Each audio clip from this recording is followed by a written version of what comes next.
کہ پاکستان تحریک انصاف 28 سپٹمبر کے جلسے کے لیے کیا حکمت عملی اپنائے گی، اور مختصراً اس کے اوپر پروگرام کے آخری سیگمنٹ میں بات کریں گے۔ پہلے یہ جلسہ میاں والی میں کیا جانا تھا، پھر اس کی لوکیشن چینج ہو گئی۔ محمد عادل صاحب، آپ مجھے بتائیے گا کہ آپ کیا ایکسپیکٹ کر رہے ہیں، پی ٹی آئی اس جلسے سے کیا حاصل کر سکتی ہے، کس طرح کی اپرچونٹی، کیونکہ پہلے دو مواقع تو تقریباً ضائع ہوئے ہیں، اور علی امین گنڈاپور نے ایک بڑا فارمل سا خطاب کیا شارٹلی، اور وہ پھر انہوں نے مزید بات نہیں کی۔ تو کیا حکمت عملی چینج کرنے جا رہی ہے پی ٹی آئی، کیونکہ آج جو ان کی عمران خان سے ملاقات بھی ہوئی ہے، اس کے بعد انہوں نے جرنلسٹ سے بات نہیں کی، علی امین گنڈاپور نے، جو کہ وہ usually he does not miss the opportunity, لیکن آج انہوں نے کسی سے بات نہیں کی۔ دیکھیں، وہ آج کی جو ملاقات کے حوالے سے ہمیں ذرائع سے پتہ چلا، اس میں عمران خان نے جو ہے علی امین گنڈاپور کی کلاس لی ہے، کیونکہ وہ لاہور کے جلسے میں تاخیر سے پہنچے تھے، جس کی وجہ سے ان کا خطاب نہیں ہوا تھا، اور اسی وجہ سے اب کوشش تو ان کی ہے کہ وہ پنڈی کے اندر ان کو جلسے کی اجازت مل جائے۔ آج انہوں نے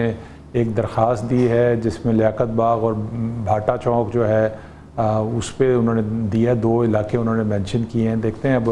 انتظامیہ ان کو کہاں پہ جو ہے وہ جگہ دیتی ہے جلسے کی۔ تو اس میں سب سے امپورٹنٹ چیز تو یہ ہے کہ تحریک انصاف کو دو موقع مل گئے، لیکن ان کا مومنٹم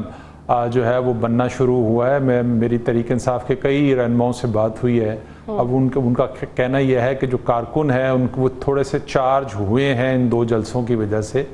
اور ایکٹیویٹی جو ہے وہ بڑھنا شروع ہو گئی ہے تحریک انصاف کے اندر۔ وہ جو پہلے لوگ اپنے آپ کو ظاہر نہیں کرتے تھے یا اپنے جھنڈے لہرانے سے گریز کرتے تھے، اب ان کارکنوں نے جو ہے وہ جھنڈے اپنے گھروں پر لہرانا شروع کر دیے۔ تو یہ ایک اچھی جو تحریک انصاف کے اندر جسے کہتے ہیں کہ وہ ایک بار پھر جان سی پڑنا شروع ہو گئی ہے۔ اور عادل صاحب، کیا یہی وجہ ہے کیا یہی وجہ ہے علی فرقان صاحب کہ پی ٹی آئی نے اپنی لوکیشن چینج کر دی ہے جلسے کی؟ کیونکہ آپ کو یاد ہے کہ اسلام آباد کی پیریفریز میں انہوں نے جلسہ کیا، وہ بھی بہت مشکلوں سے۔ اب دوبارہ پنڈی کو چوز کرنے کے پیچھے کیا سیاسی وجہ ہو سکتی ہے؟ بنیادی طور پہ تو پی ٹی آئی کے اندر ابھی تک یہ مطلب کلیئرٹی نہیں آ سکی ہے کہ ان پہ کس حکمت عملی کو لے کے چلنا ہے۔ یہ جو